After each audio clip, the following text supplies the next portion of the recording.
boss King hard. So, what am I showing you here? Today I'm showing you a beautiful thing called the answer to everything if you do not pull Escanor. So, Escanor is very, very good for final boss. So, I have came up with a team that is for those of you who got shafted by Escanor. Basically, if Escanor shafted you, you need to watch this, or you probably won't be able to clear this. And if you can, well, you're too smart anyway and you play JP. Leave me alone. Anyway, Elaine is a key ingredient in this team. And then we have Jericho. We have ourselves a green Merlin. And I stuck green Bond at the end there because, you know, he's green. He's gonna do good here. So, anyway, why Elaine? Elaine of all things. What does she do that's so crazy? Well, basically, one of her moves causes a thing called inflicts damage equal to 100% of attack on enemies and depletes one ultimate move gauge. My Merlin also has that. That's also why I'm using Merlin. But basically, they can deplete King's ultimate so that he doesn't get his ultimate off. And then King has a buff that he gets by the two guys. Anyway, so as I was saying, inflicts damage equal to 210% attack on an enemy and decreases skill ranks. It is awesome. This is a very, very, very important ingredient. And the other one, this one decreases skill ranks. This will allow you to get King's ultimate off himself. And then when he buffs himself, you want to use this card because those two people beside him, the buff is based upon their ultimate gauge fill. So if you deplete it, you decrease the buff. You nullify his buff basically. Very, very nice. That's why I use that. And then her skill is cancels buffs and stances on one enemy.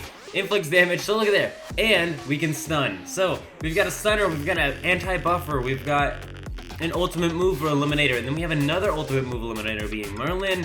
Plus, if you need to, Merlin's defensive, she can pop a defensive shield.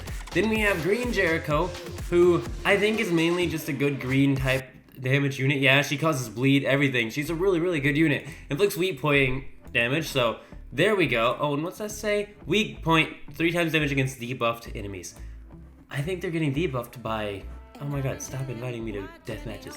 Any other time I would accept that. Anyway, inflict spike damage equal. So, yeah, she's just a hardcore damage dealer. And Bond's a damage dealer. I think there's some passives that do go here. The guy I watched originally, because by the way, I did copy off someone kind of, though he had the team a little bit different. I just stuck Bond here instead of who he used. I'll leave a link to his video down below. Alrighty guys, so once again, let's get on into this. I want to show you how to use the team properly without dying, which is very, very important. Decreases skill ranks. Let's decrease some skill ranks, and then we'll attack with the Jericho. There we go. Very simple combination. I'm just going to buff up some shields here, because it does turn out you do need a little bit of defense. So, like I said, that Merlin is amazing for this. She creates defense, and she decreases ultimate move gauge by 1, so you can get rid of his ultimate, which is very, very important. And we're going to need to do something quick. Like, he's going to be a little buffed before I even am able to lower his buffs. I guess I'll have to lower his skill by just attacking him.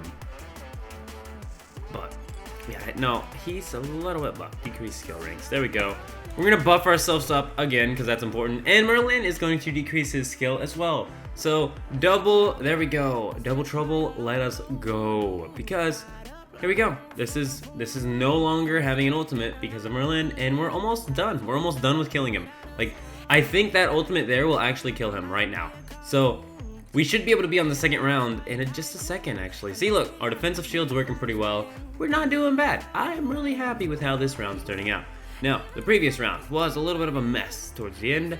And once again, we gotta get rid of that ultimate move, so let's use Merlin, and then we're just gonna use weak point damage. So, let's go. Now we have that card 2-starred, and I didn't have to lose a card in any rotation. I hardly ever lose a rotation where I hardly ever go through a rotation where I take away a card from myself just to get a 2-starred card. I would rather get 3 cards out and just have to put a card at the end or the middle, if it's just the middle, than if I had to move that card, lose an entire card slot, and only be doing 2 attacks.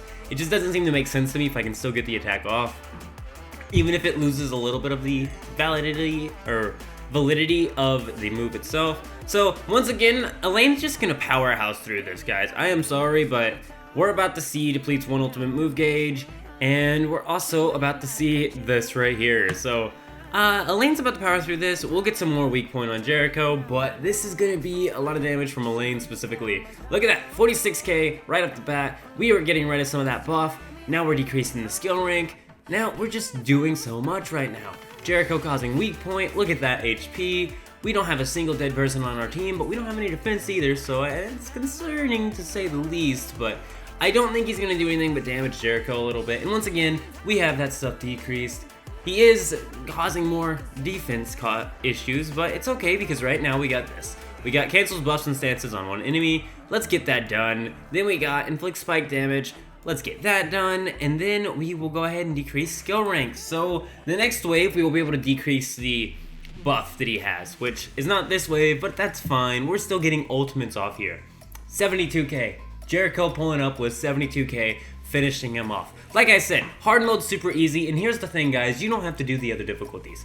Do you want to? Yes, you want to get this team built up to do the other difficulties, but this team can clear the other difficulties if you get your team leveled up. So I need to level 70 my Elaine, and then I need to throw a bunch of equipment on everyone else, and eventually get everyone on the team that I'm running this for level 75. And you can do that with this because boss battle gives like 11 coins every single time you do that, and like the most expensive thing in the shop's 120. There's no limits. Honestly, this should not take you long to get all of this. 200, what's that? 20 runs of final boss. You can get all of this too. If you do 30, you'll get all of this, and then you just come back in the shop, and if you need something, come get something. So look, there's our red horns. We've bought all the red horns in the shop, and that'll help us out tremendously. Look at this, Demon's Blood and Water of Life. I have 3 Water of Lives left, so I have 1 more unit I can 6-star that uses Water of Life, and I have 1.5 more units that I can use for Demon Blood and 6-star them. So who knows how many units I'll be able to 6-star there. Very, very important to be able to clear this shop. Very, very important. Clear final boss. This team shows you how to do it, and this team will work miracles on clearing final boss, even if you got shafted on the boy Escanor, Solar Orbit, who clearly doesn't like me because I got shafted with over 500 gems spent, and I've spent a couple more since that video, and I still haven't got him. So yeah, this is the team I'm running. This is what you need to do. You don't need to do anything else. And Elaine can level 70. Let us go. Let's see what our CC is at on this team, because I may be able to try extreme. Oh, we need some SSR pendants. Man, I'm on SSR pendants finally. I have done so much work to the account and not had to even feel the need for SSR pendants recently. Until just now with all these units I keep upgrading. But beautiful, look at that, level 70. And now the only thing I need is Demon's Blood, which, by the way, is in the shop, and I only need 3 of them, so I'm about to have her 6-starred right off the bat. Just super duper easy. And what's it cost? It costs 15 of these. I think I need to do like 5 runs and I'll be able to, 6-star my Elaine, who is very, very important for this. I want to do a video over Extreme. If you want to see that video, please let me know down below. But as of right now, I could do Extreme, but I'm not doing it in this video. This is clearly for hard mode. This team will work on Extreme, and I will post the video of this team clearing Extreme if you want me to. But for now, this was my hard team clear. Level this team up and you can do any of the difficulties. I bet you could even do the last difficulty. I don't know if I would try it. What's the last difficulty? 150k CC. You better have yourself built. Everyone better be level 75. You better have them all wearing fully maxed out SSR gear. It's gonna take a lot to get to hell, but Extreme's reachable. So that's what I would aim for. Hard does really, really good though, and it's only 20 stamina. But I'm out for now, guys. This is final boss. This is how you clear it if you are a poor boy, or if you got shafted beyond recovery and just you can't move. Here you go. Here's a team for the shafted players. I'm out, guys. Keep it beast mode. See ya.